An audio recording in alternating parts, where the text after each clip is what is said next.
Hey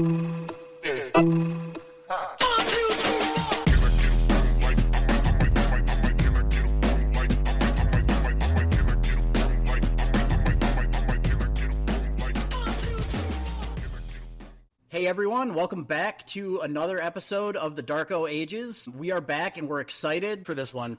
We're doing the 2017 US men's national soccer team. You know, we've done a lot of teams that we have been personally connected to, or that were rivals of teams that we're personally connected to. Speaking for myself, I'm a little bit more casual when it comes to the soccer fandom, but I'm still excited to talk about this, and we think it's relevant. The current iteration of the US men's national team is in the midst of another international tournament, and we're gearing up to the 2026 World Cup hosted in North America. So a lot to talk about. Let's start with a quick, how you guys doing? What's new, Zach, in Traverse City this evening? Not much is new.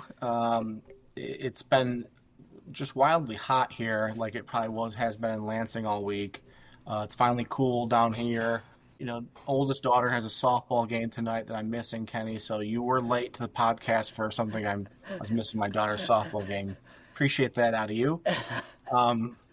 Outside of that, though, nothing's new. Our good friend Jerry's actually in Traverse, so I'll get to see him soon. I'm sure he's busy celebrating that wonderful Oklahoma City victory. Well, this is the second consecutive time that Jerry's been in Traverse City, and I found out either the day before he got there or once he had already arrived. So, he won't come on the pod. He won't tell me when he's in town. I'll try not to take that personally. Pat, what's new? What's happening with you? Yeah, we just moved to another rental place, so kind of settling in, got done with moving's not very fun. I've done it a lot of times in the last 2 years, so hopefully staying here a while. Hey, let's talk a little 2017. So this is the most recent team that we've done. We were like actual full-on adults in 2017, mostly.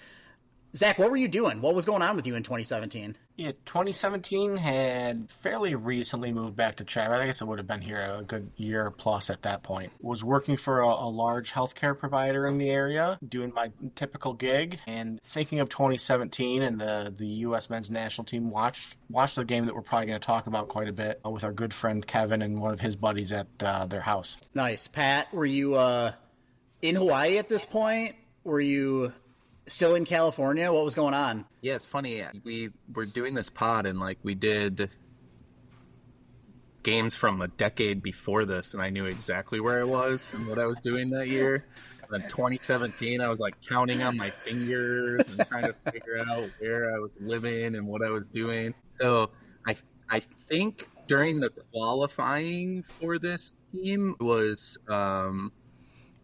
still living in Lexington, Kentucky. And it was right before I moved to Hawaii. Yeah, I was thinking of doing a similar exercise. I mean, it's a little harder for me in the sense that I've been in Lansing now for a long time, so all the years really run together. But I was even like, oh man, Donald Trump was president in 2017 for the first time. He's now president again. It's like time at this point, the last 10 years has no meaning. I don't, what we're in a simulation or whatever funny anecdote you want to use to describe how weird time has been. But let's get into some actual sports talk, because no one wants to hear some guys in their 40s talk about how they can't remember what they did 7 years ago. Zach touched on it. This team, famous for losing, just to be blunt. They were trying to qualify for the 2018 World Cup. Needed just a draw, any kind of result against Trinidad and Tobago to make the World Cup, and they lost in devastating fashion. We're going to talk a little bit more about that, but we thought this was a great example of the Darko Ages, because this team is really remembered for being a disappointment. And, as much as we love Darko, nothing said disappointment more than taking him number 2 in the drafts. Before we get into the 2017 results, let's just talk a little bit about the history of U.S. soccer. I'll start with you, Zach. What's your earliest memory of the U.S. men's national team? And then, what do you think about in terms of the perception and where it's gone in the time that you can kind of remember being a fan? Yeah, earliest memory is definitely World Cup '94. I don't think I had much memory prior to that. As a kid was a big Kobe Jones fan, like SI for Kids. He was like, he might have even been the first cover person on it. That should be something we should look up. But that's definitely the earliest memory. A fun fact about the U.S. hosting that World Cup in '94 is that I think the very first game of the World Cup that the U.S. played in was sort of like a wonky day in that's also when the O.J. Simpson chase was happening, and there was like 7 other weird things that happened that day, and they all happened to be in 1994. I think there was like a finals game happening. I think there was actually a 30 for 30 about how weird that day was. I didn't realize there was also a soccer game. So Pat, let's talk about you. Like, what do you remember? What are your earliest memories of being a fan of the men's national team? Similarly to Zach, I got into following the national team because I played soccer. Zach and I were teammates probably around that 94 team. And I remember watching the World Cup in 94 and 98. And then 2002, I don't really remember the team, but in 2006, I do. I was actually visiting my friend from college was doing an internship with Boeing in Seattle. And I was like, I always wanted to visit Seattle. So I was in Seattle during the World Cup. And it was really fun. I had Kenny's wearing a USA hat, but I don't still have it. Would have been, almost 20 years old now. But I had the 2006 jersey for the men's national team that I was wearing to all the bars in Seattle and watching the game. So that's probably when I really started to love it, was that World Cup in 06. And then the 2010 World Cup was awesome. It was the Landon Donovan goal, pretty iconic moment for the U.S. men's national team. A guy who had been grinding for a long time on the national team with ups and downs. And then we moved into 14, and it was kind of this new different era where Klinsmann kind of had brought in a lot of kind of like what you'd think of mercenaries, like guys that maybe not born and raised in the United States, but could play here with the international rules. So we had guys that were German that were on our U.S. men's national team, and they had a decent run in 2014. And then there was just a ton of hype about the cycle leading up to the 2018 or the World Cup. So in 2017 qualifying, and everyone was really excited about the team. Yeah, I think that's a great way to set the stage. I think we should dig in a little bit to that history. So Zach, you guys both touched on the 94 team, and I'll say I think I played 1 year of YMCA soccer, and it did not go well. And so I just was not that big of a fan. But as a sports fan, I can remember, the United States hosted the 94 World Cup, right? So it was a big story in that regard. And I think at that point, expectations were exceptionally low. They didn't qualify for the World Cup from 1954 to 1986. They qualified in 1990, didn't make it out of the group stage. So in 94, as the hosts, for them to advance from the group sort of felt like an accomplishment at the time, right? And I think there was a lot of excitement about, hey, maybe U.S. soccer is sort of on the verge of something. You had MLS, which started to gain a little bit of a foothold. And, I think as Americans, we're the popular sports in the U.S., basketball, football, there's this sense that we're just the best at them. And then you had the 92 Olympics where the dream team was just out there dominating. And so I think it was sort of just a different experience for a U.S. sports fan to sort of have this team that you weren't really sure what the expectations were, and where it felt like I said, an accomplishment to sort of get out of that initial group stage. Is that fair to what you guys were thinking about as young soccer fans, as I guess we were all 10 years old? Yeah, for sure.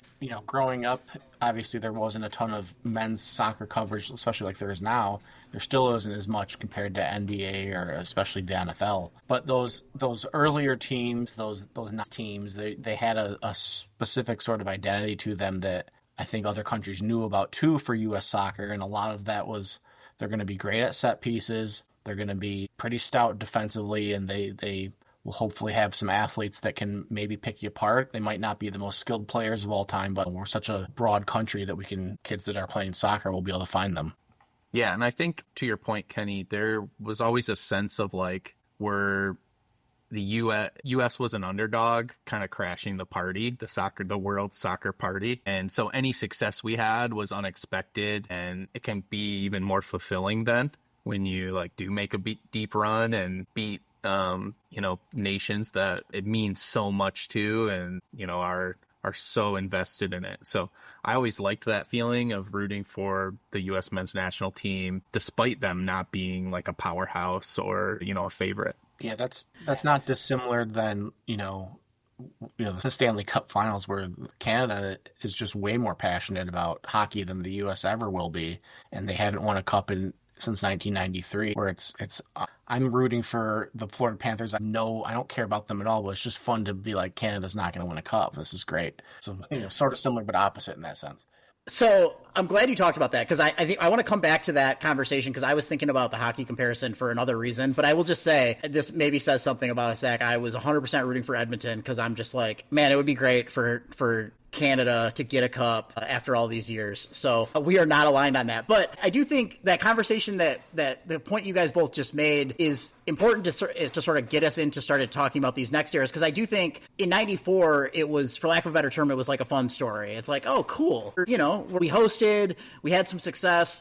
But I think as soccer started to grow, there started to be an expectation that the U.S. would grow beyond the like cute little underdog and start really competing on the world stage. 1998, I have no memory of that particular World Cup. 2002, you guys both mentioned it. It's on paper, it's the most successful a national team has been in the World Cup, right? They advance to the quarterfinals. They have not advanced that far in any subsequent World Cup. In the modern era, it was the most successful team. But I think it's interesting that I don't think any of us really have much in the way of memories. Maybe that's just because we were seniors or soon to be seniors in high school. We're doing other things, right?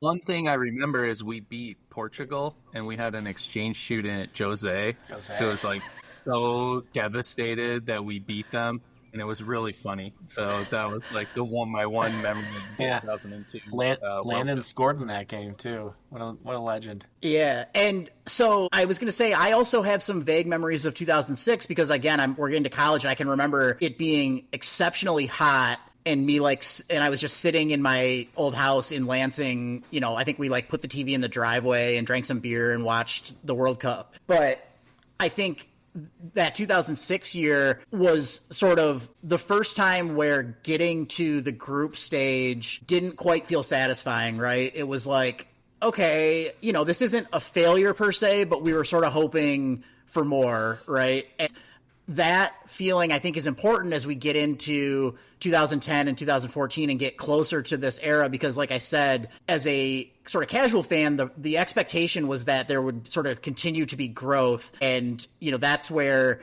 the 2010 team was exceptionally fun. But I'm curious about if you take away Donovan scoring that goal in the last minute in such epic fashion, do you guys feel like that was a successful World Cup for the U.S. team at that point? Yeah, that's a great question, Kenny. I mean, it's sort of tough to answer, right? Because winning is all that really matters. So it doesn't really matter if a goal is scored at the very end. It's the fact that the goal was scored. So taking away that goal and not being able to advance, it's easy to say, no, that wouldn't be successful. I don't getting out of the group stage is the ultimate goal for any sort of World Cup. You need to be able to have that ability to get to that next level. But for a country like the United States, that shouldn't be sort of like the bar.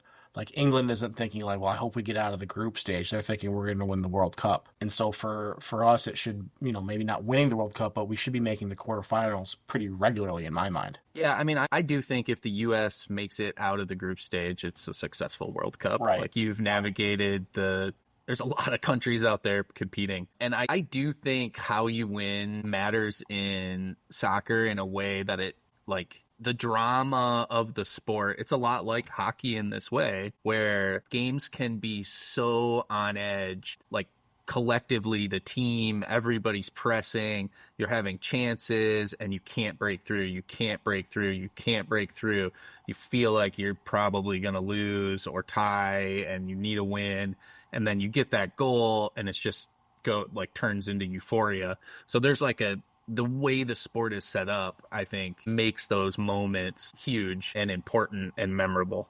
Yeah, but it's sort of with that, though, the soccer is also the only sport where a team that loses will be described as they deserve to win because they control possession, they might have more attempts, and then they lose on a 1-0 screamer from 40 yards out that is buried or whatever. It's really like hockey doesn't describe itself that way where the other team deserved to win because hockey is much more fast-paced. So, that's true. That they do say that, like Jean-Sebastian Jaguar. That's ridiculous. What a silly person that person is. I mean, I feel like there were a lot of Michigan fans in 2015 talking about how Michigan deserved to win that game. But, I take your point. Your point is taken, Pat, that it does feel like the game is a little more, and I think it's just the nature of goals are so hard to come by that one little turn of events can swing things between victory, defeat, draw, etc. It's hard to score. It's hard to score goals,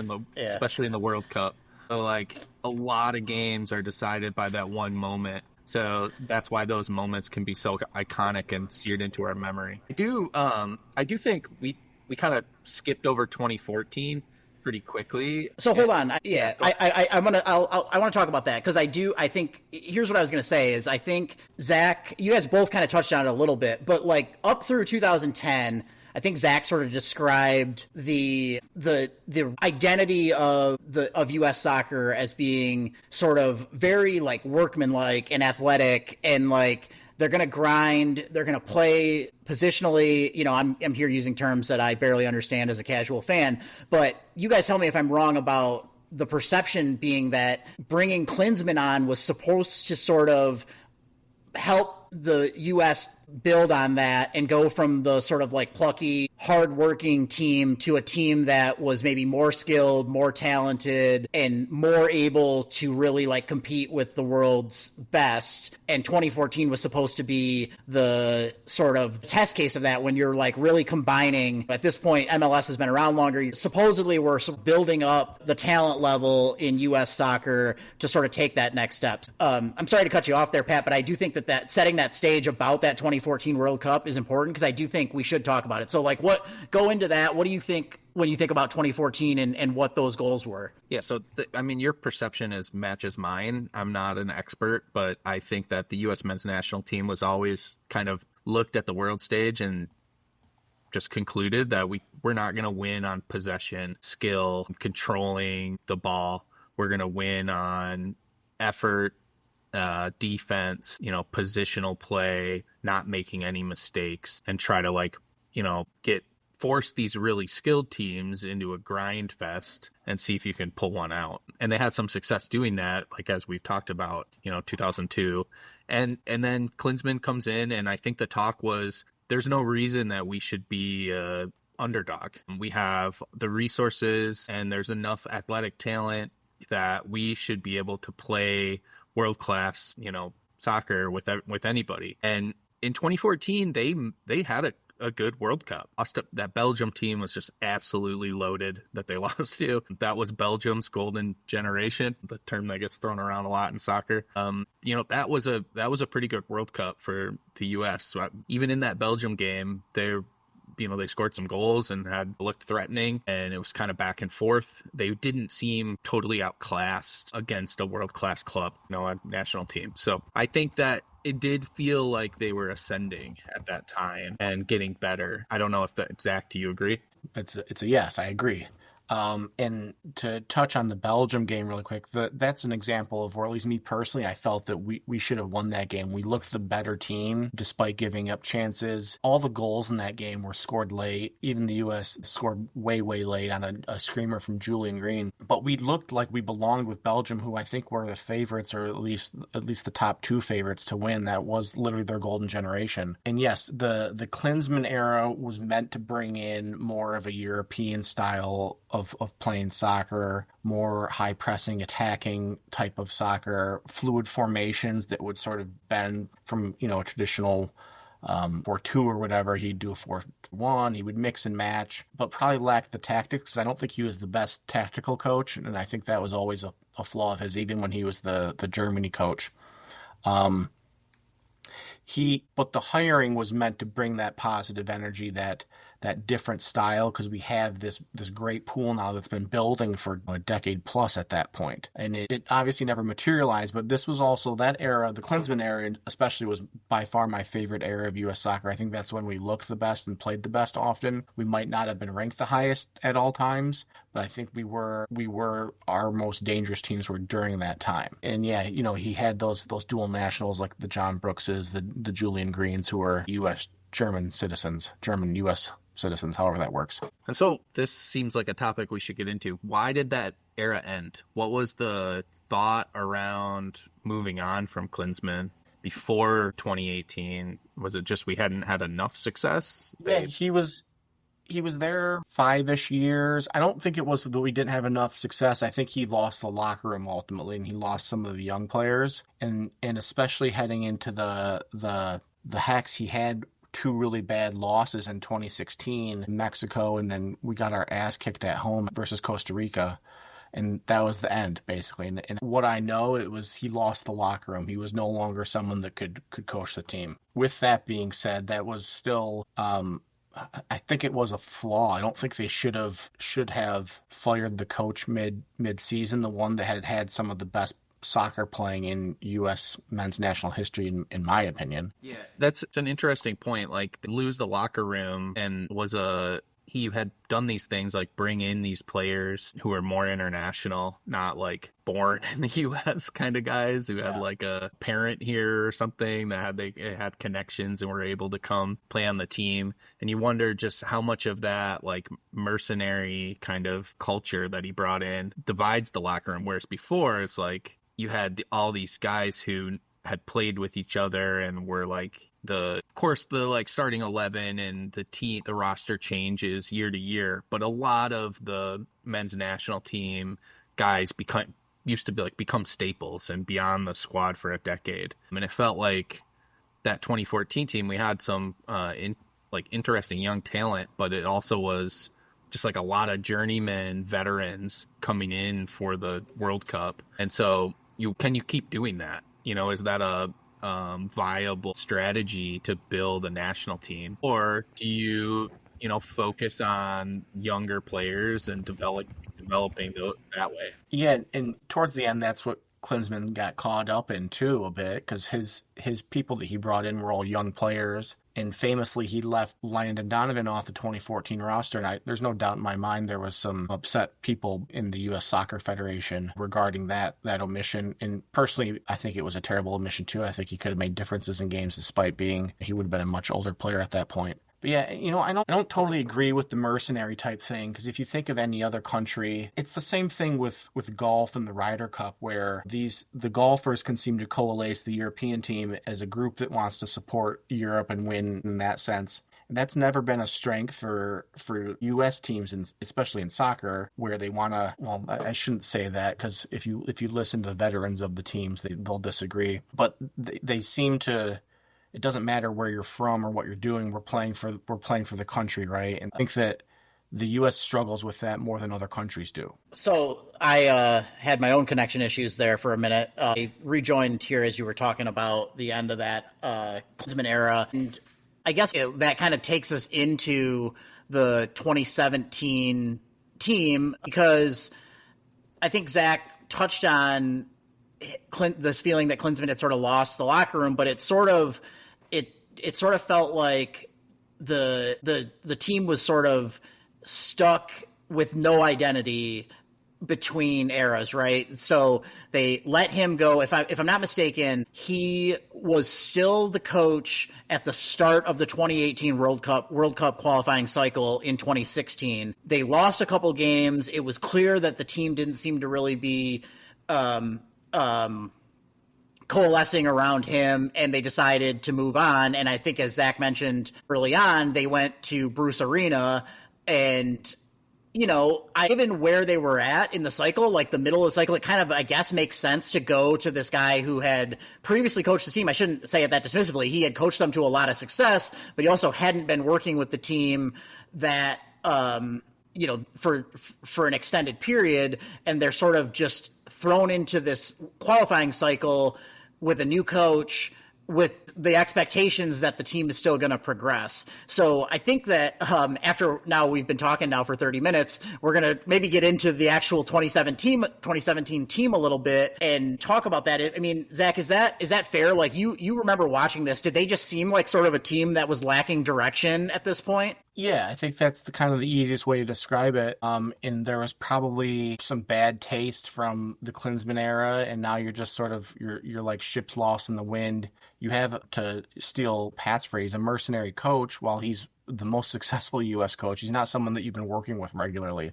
He's there to stabilize the ship, and the ship might have been too far gone to be stabilized. Also didn't play a very exciting brand of soccer, which I'm sure young players aren't the most thrilled to be a part of when you're moving from a Klinsmann style to a really defensive-minded, conservative, don't give up the back line easily or ever, very pragmatic type of soccer. So yeah, it was just a weird time. The Hex losses for Klinsmann were the first two, and then Arena coached the next 8, and obviously ultimately didn't have success, ending with the Trinidad and Tobago debacle. Yeah, so Zach, you brought up the Trinidad and Tobago game, but I think you and I watched maybe the game before that together at UNI Lounge in Traverse City. I don't know if it was a Panama game or I can't remember who they played, but they lost or tied or something. I don't remember the specific outcome, but it was a very disappointing outcome in so I specifically remember that and saying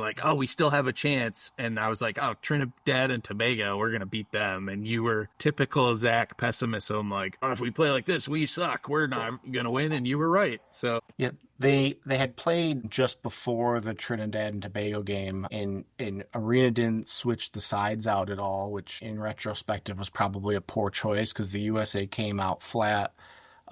That field, that game itself had some sort of controversy to it. So it was originally supposed to be played at a much larger stadium in Trinidad and Tobago. The lighting for the stadium wasn't working, and it was, a night game. And so they had to move it to a smaller stadium. And watching it on TV, it didn't look better than, Thurlby Field here in Traverse City. It was probably held less people. The field conditions were just atrocious.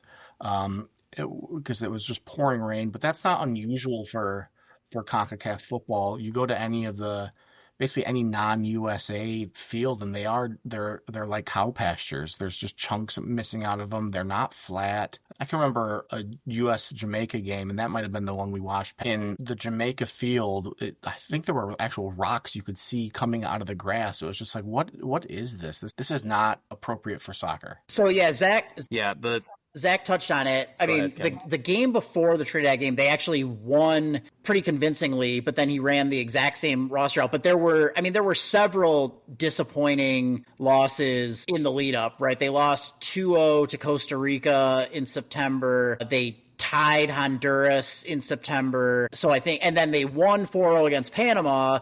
And then, as Zach noted, they brought the exact same people back 4 days later and lost the game to Trinidad. And I mean, obviously, it's a long cycle. So, U.S. soccer shouldn't be in the position where they are in a must-get-a-result situation in CONCACAF qualifying. But, I guess this sort of gets into something that I think we wanted to talk about and why we sort of led up to this with talking about the Klinsmann era and the evolution of U.S. soccer. And I, as sort of a casual fan, I can remember everybody thinking that this was going to be the time when the U.S. was really ready to take the next step because they had all of these young players led by Pulisic, and he had a very successful qualifying run. He was their leading scorer. I think he was the leading scorer in CONCACAF. But when I actually look at the roster, and again, I'm not an expert on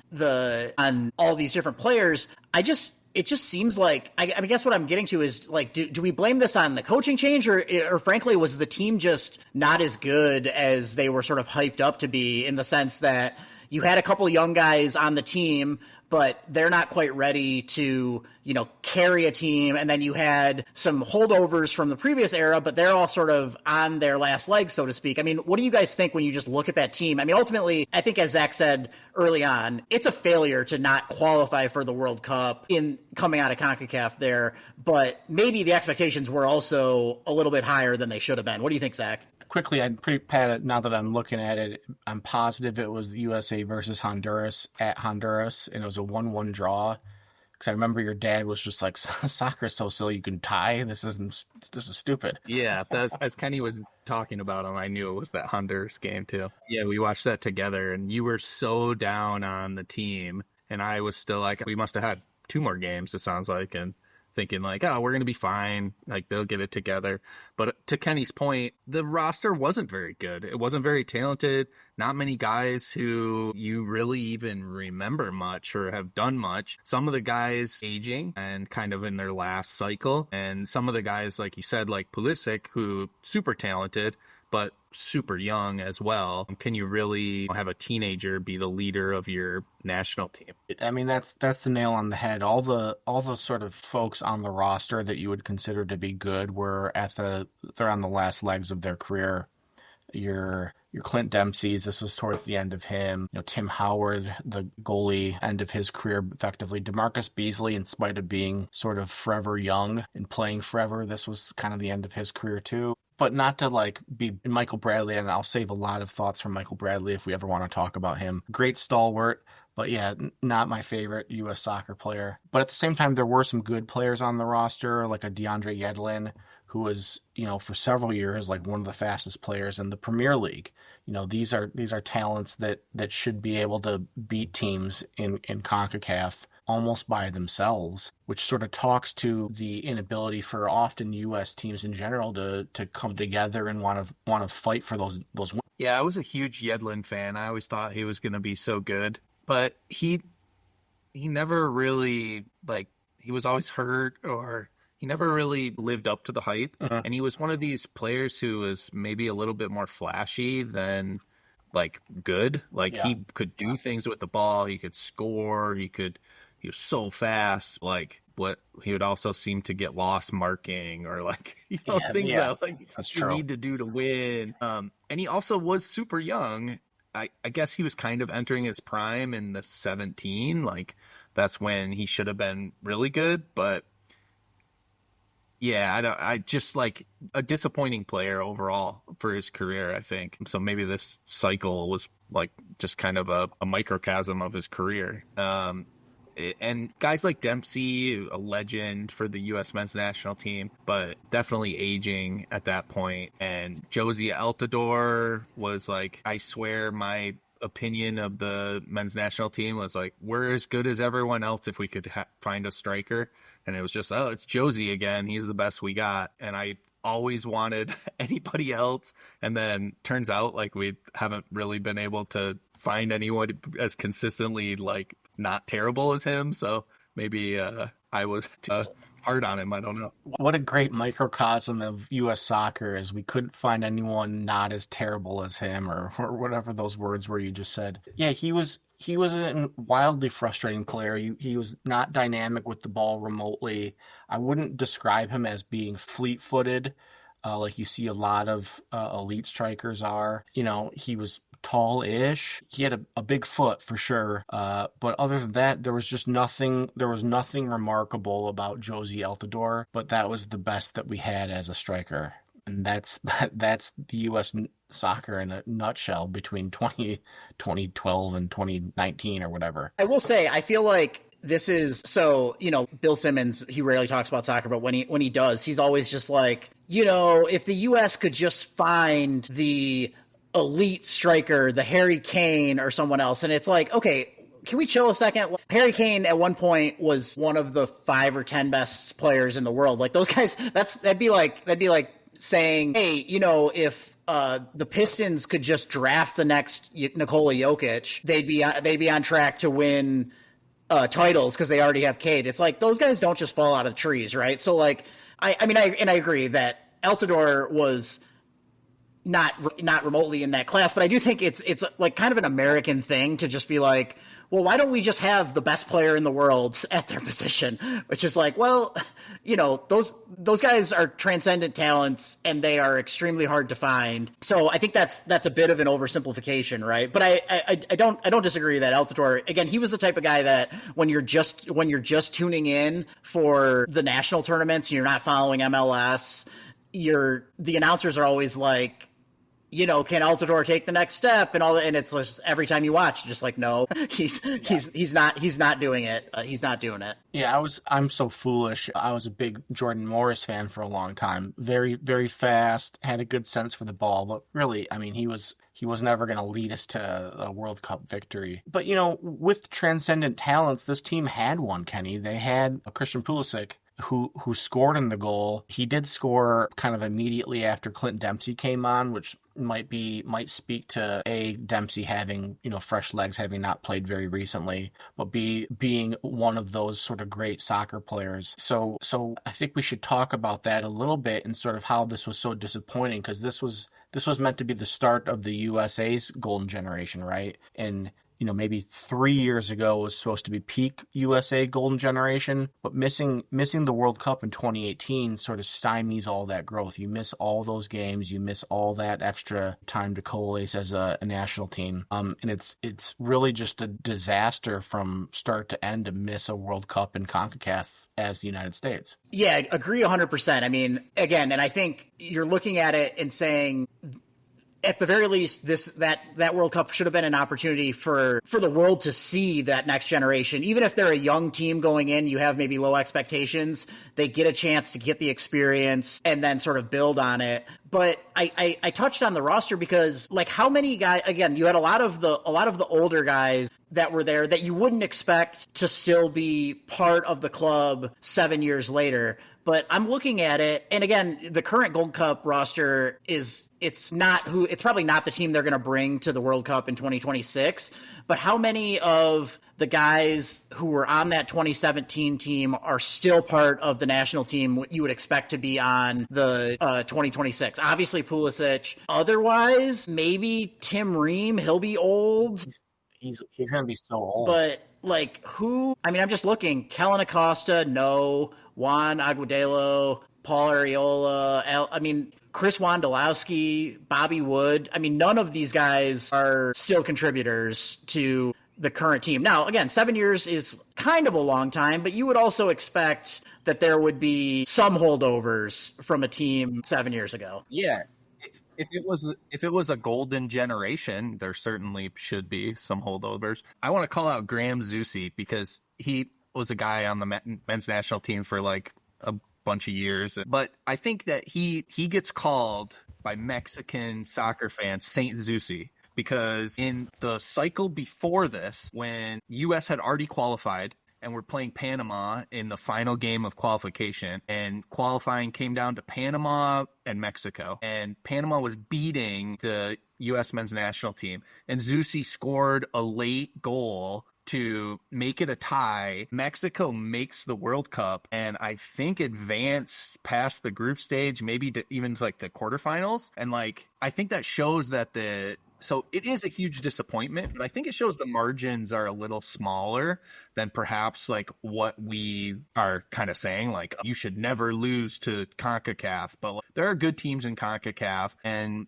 there is kind of this like little brother feeling about it. Like South America and Europe get all the hype as being the world class, football clubs, and North America and even Central America don't. But I don't know that that's always, the case. I think that there is a lot of good soccer, and I think that Saint Zusi kind of shows that a little bit. Yeah, and I would sort of counter that Mexico should also never not qualify for the World Cup. They shouldn't be relying on U.S. soccer to get them through just because of how passionate they are and how big they are compared to every other country, just like the USA is in CONCACAF. Yeah, but there's only so many spots in the World Cup, sure. So you like lose a game or two, and all of a sudden in qualifying, and you're... Yeah, you have you have a game where you should have won and you didn't, and yeah, now you're out. Yeah, I mean, There's also like the depth of these isn't tremendous. So like you have one or two of your top guys who aren't fit and you can be in trouble. I don't remember in this for the U.S. men's national team if there was anybody that like should have been on this roster that was missing due to injury. It's just too long ago for me to recall that. That can always be a factor too. yeah, that's maybe a good segue because we've talked now a lot about 2017, and maybe we can get into some more like big picture stuff. So coming out of that, they end up, I guess, redeeming themselves. They qualify for the 2022 World Cup and again advance out of the group stage, lose to the Netherlands in the round of 16, which, that's one of the traditional soccer powers in the world. So you don't go into that game necessarily expecting to win, but it did sort of feel like things were maybe back on track. But I guess my question is, so we, along with Canada and Mexico, are hosting the 2026 World Cup. Like, what are your expectations, Zach? Because this kind of gets back to the conversation that we were having early on when we were talking about the history is like, at what point do we start to expect more and, that maybe this golden generation was just late to arrive and maybe it's still coming. What do you think, Zach? Yeah, I don't know that it's late to arrive. I think it might be more like a bronze generation than a golden generation, Kenny. That 2022 Netherlands game, we got trounced. That was like we lost 3-1, and it wasn't like it was a close 3-1 where they sort of just barely got by and got like a PK or something, like a crummy PK. No, they just outclassed us all across the field. And I think that is a real big concern for 2026 here. The goal is to get into the group stage, and I don't think that this team has the talent, but not just the talent. I don't think they have the drive to do it.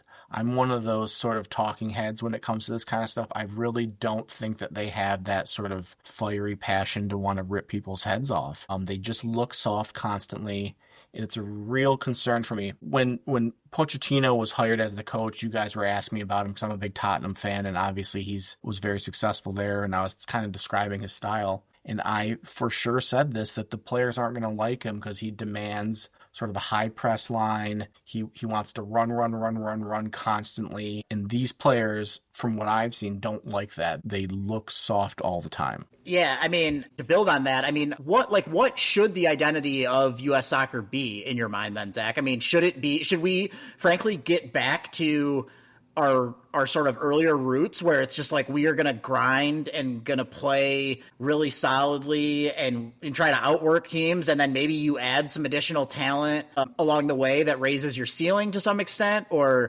like, that's kind of a philosophical question, but I guess it's just, it feels like maybe the reason that this team was sort of interesting to talk about is that the U.S. men's national team just feels like stuck in limbo and like without an identity really since they transitioned to Klinsmann and then away from it, right? It's like they didn't really stay down that path. Yeah, that's exactly why this is a fun sort of era to talk about, the 16-17 era.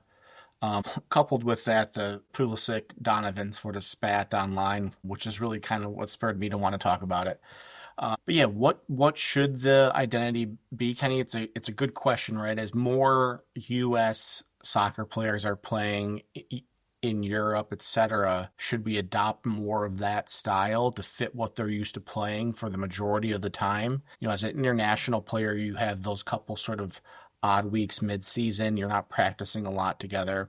So should we adopt a style that those players probably might be more used to playing? And I don't think that's the case. I think the grindy, being physical, being very tactical with set pieces and being able to execute them perfectly, and then being able to feel the team with these sort of splash and flash athletes that can run the wing and bomb very easily is what the USA should look like. Pat, what do you think? I mean, Zach thinks they're soft, but they have Tyler Adams isn't soft. Anthony Robinson isn't soft. Like, they have a lot of these guys who are grinders, who have incredible work rates, who play really hard, who, they have the guys to build around. But it's interspersed with guys who you might consider more of like maybe like have a little diva to them. Reina, Pulisic and Weston McKinney and Reyna. And so, yeah, but these guys have had a ton of success. They've been superstars since they were teenagers. They're not, most of them aren't grinding, in MLS. They're over in Europe, and playing for the U.S. men's national team is maybe not the biggest accomplishment in their life, Whereas I think maybe 20 years ago it was the MLS guys that this was their biggest achievement and the biggest thing they could ever do. Now it's probably just the World Cup for a lot of these guys that they care about. And going to play in a Gold Cup, against in CONCACAF, whatever. Is Pulisic excited about that? Is he, stoked to go? Yeah, clearly he's not excited to play in the Gold Cup because he sat it out. But yeah, you just mentioned that this might not be the most exciting thing to play for the men's national team. And that's a point I made earlier, that if you were to ask Ronaldo or Harry Kane sort of what his biggest career accomplishments, what their biggest career accomplishments are, it's going to be Portugal winning the Euros, and it's going to be Kane, scoring a crap load of goals for England. Because they care about that. The European sides care about that. The South American sides care about that. And the U.S. teams just don't. And I don't get. For me personally, it would never be a question, right? Not that I'm like a super patriotic guy, but I want to win too. It seems like they just don't want to win all the time. Yeah, I mean, I don't know. I don't agree with that. I think that's probably a little oversimplified. I mean, I think it's fair to talk about what their priorities are, right? Because they are trying to balance a lot of things there, right? And they're playing on club teams. I mean, this is where I think soccer is just such a different sport for us to think about, because we don't generate the most talent in the world. I mean, like I said, we watch a lot of the NBA, NHL, whatever else, where the talent disparity is such that they can go to a training camp. The NBA players can go to a training camp for a month, work together, and come out and win the Olympic gold medal, right? And so, I don't know if it's fair to say that guys who are still professional, all these guys are being paid to play soccer somewhere else. Should we expect that they drop everything else to do this for their team? We don't expect NBA players to do it. They're just so good that they don't interrupt the NBA season 3 times a year to play international friendlies, right? Well, I mean, they have the in-season tournament now, which is basically a friendly. But yeah, no, they should. The soccer schedule now is a lot crazier than it was even a decade ago, with just all these sort of... But no, I do think that they should want to drop everything they're doing and play for the men's national team and be able to want to play the style regardless of how different it is than they're used to, that the coach wants to play. Because that's what the coach is there for, right? This is his tactics or her tactics. So this is how we're going to play, and we need to make that adjustment. I don't know the answer to this question, but this conversation made me think of it. If you talk about Ronaldo and Portugal winning the Euros, being his, probably what he would say is his greatest accomplishment, he is probably the biggest superstar in his country by a wide margin, and that's the team that he knows will define his career to all of those fans. He is the same with Messi in Argentina, right? If I think of Pulisic, do you think there's more jerseys for him for the U.S. men's national team, or fans of his club teams that he plays on in the Premier League? It probably feels like it's not as big when he comes home to play for the U.S. men's national team. The media, all of it probably feels like a step down, versus it's not that way for Messi or for Ronaldo, because it is their country's, they are their country's biggest superstar.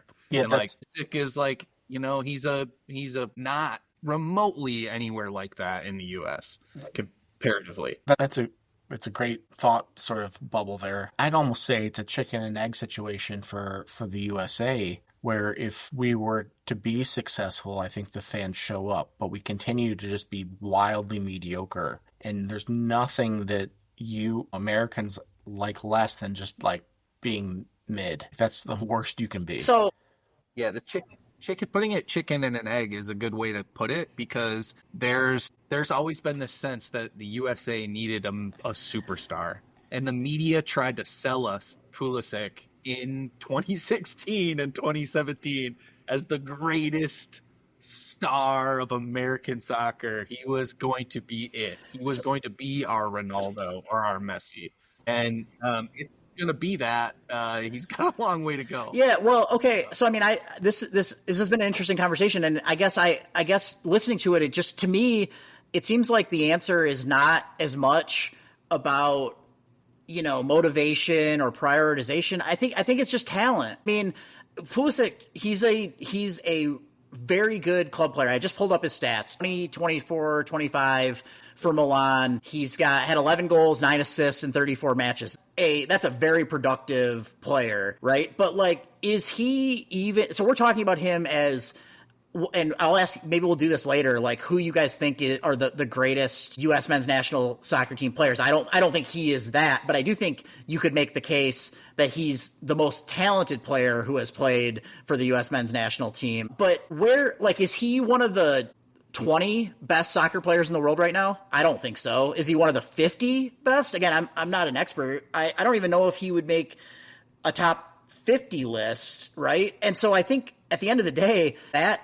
to me seems like, you could talk about tactics and motivation and all this other stuff, but I think the U.S. is sort of in that middle to lower middle tier of teams because they just haven't built up the talent, whether that talent was playing in MLS or whether it was playing in European club teams. I just don't think that it compares to the talent on the truly elite teams. I mean, I don't know. What do you guys think? Like, where in the world of soccer, how good is he? And not just him, but like, you know, some of the other guys who are considered up and coming stars for the team. I mean, are any of those guys in the truly elite world-class level of player in the world? It's a tough question to answer. As far as ranking him, I couldn't begin to fathom that. Obviously the talent is there because he plays for Chelsea, plays for Milan, and same with Jedi and these other guys that are in the Premier League. These are very, very talented people. If you're starting on a soccer team, you're one of the 11 best people on that team, and you're one of the 11 best people on a team in a country that takes the sport very seriously. So they're not going to field you if you're not good, right? Kind of obviously. Where is the talent? I think you also asked, or where is it going, or how do we get it? It's a whole different podcast, but a lot of our talent is probably being recruited by Michigan football and Alabama football and other sort of sports, as it were. Well, go ahead. I mean, I'll let Pat answer kind of what he thinks just of the overall talent level, and then we can kind of come back to it for a second. So Pulisic, I think, is like a top 100 player in the world. I think if you most lists, he would be on there, but he's in the back half of that list. Nobody's coming close to talking about him as like a top 20, top 10 player. So he's really good, but I do think I think we have a skewed view of like just how many people we have and our percentage of the world's population. Like, we see the U.S. has a ton of success in the Olympics, but a lot of Olympic sports come down to money and training. Soccer, everyone in the world plays it. Like, it is played everywhere by like every kid, like all over the world. And so we're not going to be nobody's dominant the way we are in basketball, in soccer. No country is.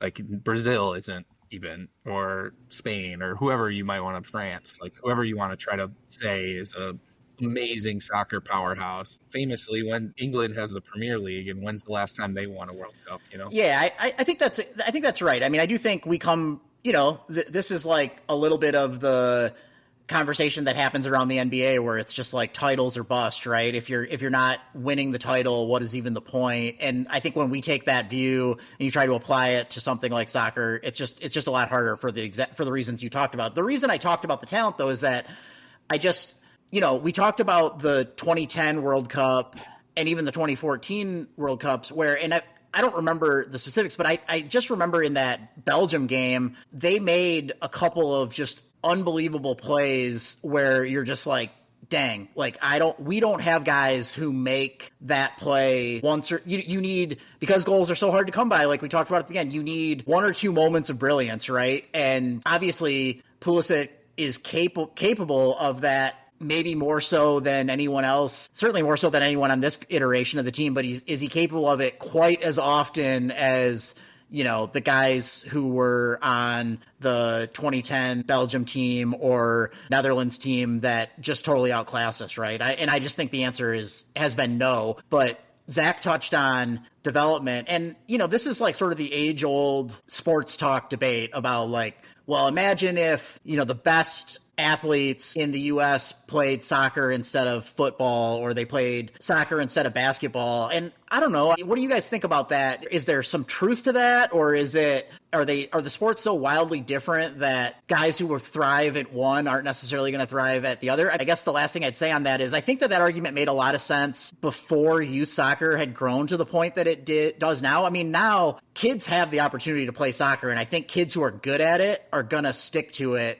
because the opportunities are there that maybe they weren't there in the 90s when that argument was first, like, sort of making the rounds. Yeah, so I want to touch on something you mentioned earlier regarding just the Belgium and Pulisic. No, I do think that he can make those plays. He has the ability to make those plays all day. He has that much talent. The issue is the rest of the team does not, so they can clatter him and take him out of the game, and the other guys can't make up for that. And so that's the difference, right? But that's the talent gap too. Where Belgium has 4 of those guys and we have 1. Yeah, that argument will happy to engage anyone with it at any time, anywhere, any place, to quote Tom Izzo. There's no doubt in my mind that and LeBron's the sort of silliest way to describe it, that if he played soccer, he'd be incredible, right? You know, when you play a certain sport, your body's going to grow into that sport. If he grew to 6'7" or whatever for soccer, that's probably not going to make a ton of sense. But he's very bulky and big because he plays in the NBA. Soccer players are typically the most talented ones, are more like the size of a defensive back or maybe a point guard in the NBA. So I think that if those, and I don't think it's fair to say that there's so much youth soccer, because there is a lot of youth soccer.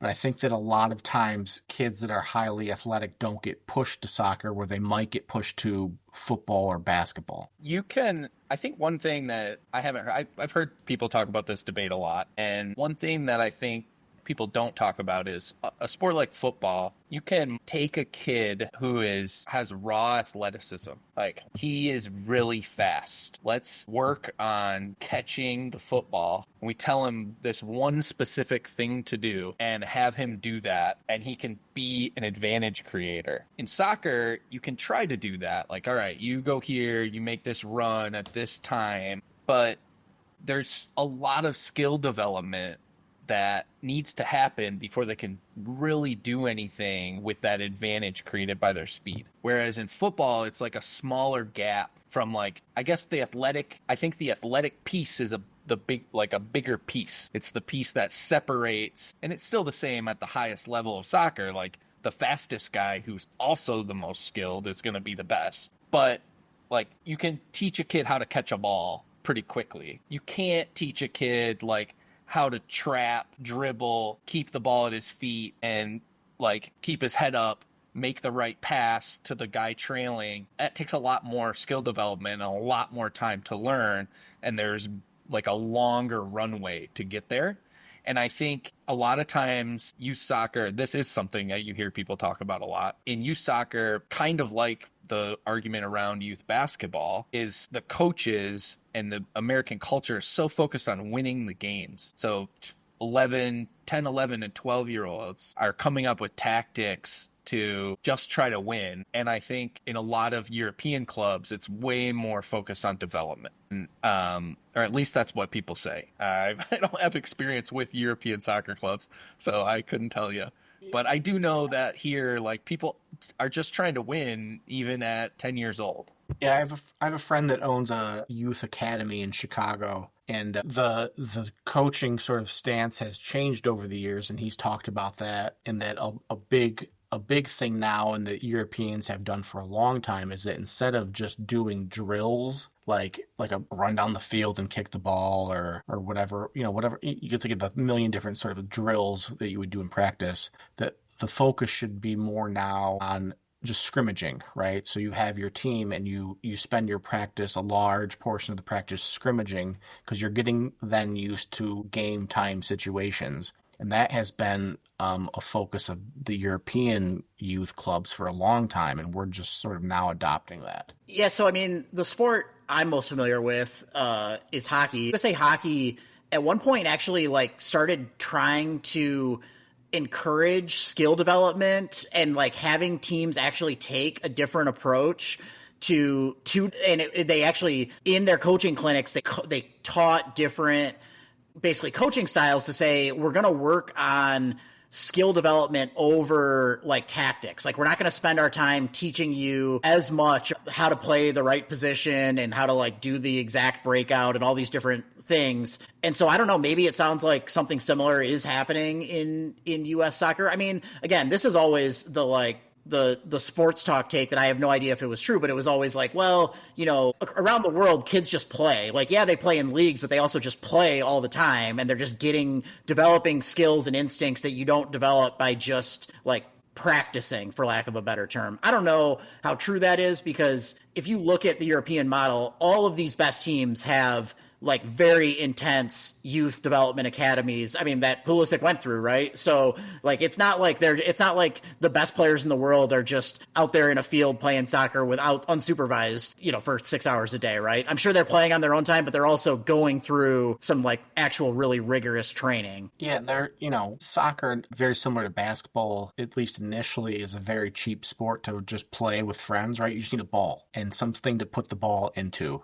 And that could be a big reason why, you know, basketball being invented here, why we play a lot of basketball and kids in South America and Europe just play soccer, because it's a sport that they grew up with then too. The most interesting theory, I heard this on some podcast, and I don't remember who it is, so I can't credit it, but somebody was talking about another thing for U.S. soccer is that the popularity being lower, it's not on TV as much, and that that impacts how many kids want to play. But somebody also pointed out that like growing up just watching the game gives you a little bit of an innate sense of like how it should be played and how teams move up and down the field. And I mean, thinking back to my Sterling youth hockey career, I have this memory when I was like a squirt or something like that, where my defensive partner and I passed it D to D in a way that you see like NHL teams do that all the time. And the coaches were like, we never worked on that. And I just did it because I had like seen NHL teams do it. And I was just like, well, this is just what you're supposed to do. I think the coach actually, I kind of remember this being like, at some point you have to shoot. Like the point isn't just to pass it back and forth, right? So like we didn't actually master the tactic, but we had just sort of learned from watching. And I don't know, I think that's kind of interesting, right? Of the level of fandom in Europe and in South America is so much higher that not only are the kids playing it more, but it's like much more part of their lifestyle, and you just sort of get that innate sense of the right way to play. I don't know, you know, that's the epitome of something that's not quantifiable, but it kind of makes sense to me. No, it totally makes sense. When I can remember just being a kid and watching sports, and it's like, okay, then so you want to space out differently. You want to run sort of at this pace. You see that on TV, and you definitely mimic that as a kid. Speaking of sort of the sort of changes in maybe training tactics that youth soccer is taking, you know, soccer hasn't changed a lot over the years, has it? It's kind of been the same sport for forever. Is that something that's unique to soccer, or is that something that is more universal? Like basketball's made many changes. What do you guys think about something like that? Not to steal your hosting. Yeah, no, it's a great question. I think that's definitely true. But again, my understanding of soccer tactics is fairly limited, but certainly there hasn't been the innovation that you've had in the NBA, where clearly teams, although we talked a little bit about this on some of the NBA pods we've done, is that it was both an innovation from a coaching perspective, but also a development of talent, right? That made the 3-point shot a lot more valuable. But there's just nothing like that in soccer. You know, I think a better comparison is to hockey, where the fundamentals of the game are pretty similar. And I think that the reason I say that is unlike, football or basketball where you kind of have these pauses and you have a lot more set plays, it is a much more fluid sport that is obviously coaches are putting some plays in, but you don't have a chance to reset all the time and really run something completely different. But even hockey has changed pretty dramatically in terms of the level of physicality. The game is much faster and more skilled than it was in the 80s and 90s when there was just a lot more brawling and checking.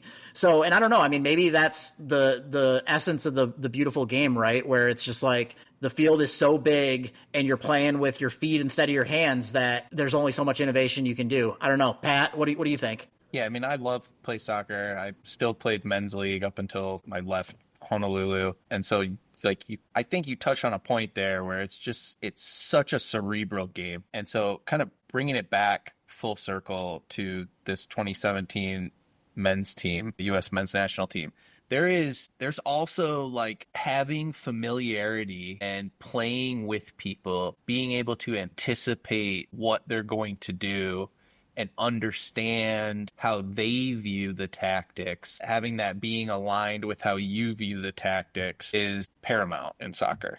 Like, you will not go anywhere as a team if you're not on the same page. So when you do watch soccer, you see them get really mad at each other often, especially late when guys get tired and they get grouchy. And it's because two guys disagreed on something someone should have done. And that's not coming from like a set designed play. It's an interpretation of the field and the movement. And so it's like they're pointing and gesturing and yelling at each other. And that's what it is. It's like, if you would have just made this run here in this direction, I had that angle to give it to you and that was there. And why didn't you see that? And so if we kind of bring that back to this U.S. men's national team, like maybe part of that is just because we didn't have as much like cohesiveness and like overlap where the guys were all playing together for years and years. So if you truly want to have a golden generation, that's kind of why they call it that, is you need a group that plays together at the youth level. They play together as they come up at, under 18s. Then they move into the national team together. And yes, you need talent. You need the high level, super skilled guys, but you also need that group cohesion in a way that, like in basketball, you don't, because you can just have like a single player can press their own personal advantage in a way that you can't in soccer. Like, it has to be done as a team. It's a great point. Yeah. Yeah. No notes. So, all right, that's taken us mostly full circle. I wanted to just get a closing shot from each of you guys. Zach, who is your U.S. men's national team GOAT? It's Landon Donovan, and Dempsey is like a centimeter away. Donovan hairline away. He's right underneath him. Pat and I got the same hairline. Donovan, me too. It's spoken in solidarity, Landon. No shots at you. Yeah, that's right.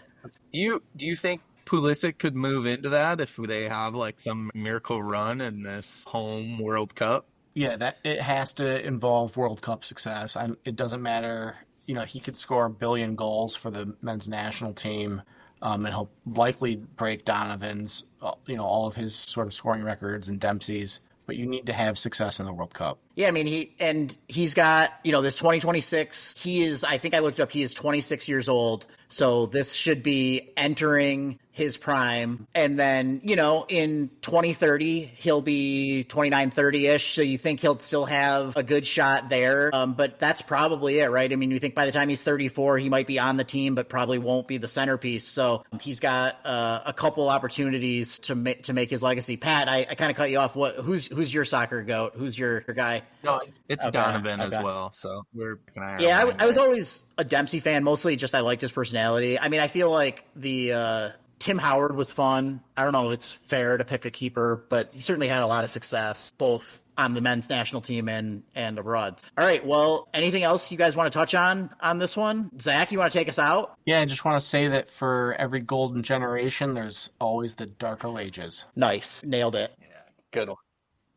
All right. Well, that catchphrase is obviously only applicable to this one, but we'll be back with another one next time. And yeah, as always, guys, this was a good time. Looks like Cooper Flagg was the number one pick. Not a surprise, but we can get back to the NBA chatter. Hot news alert right there. Breaking news. All right, fellas. All right, Talk to y'all later. See ya. Later.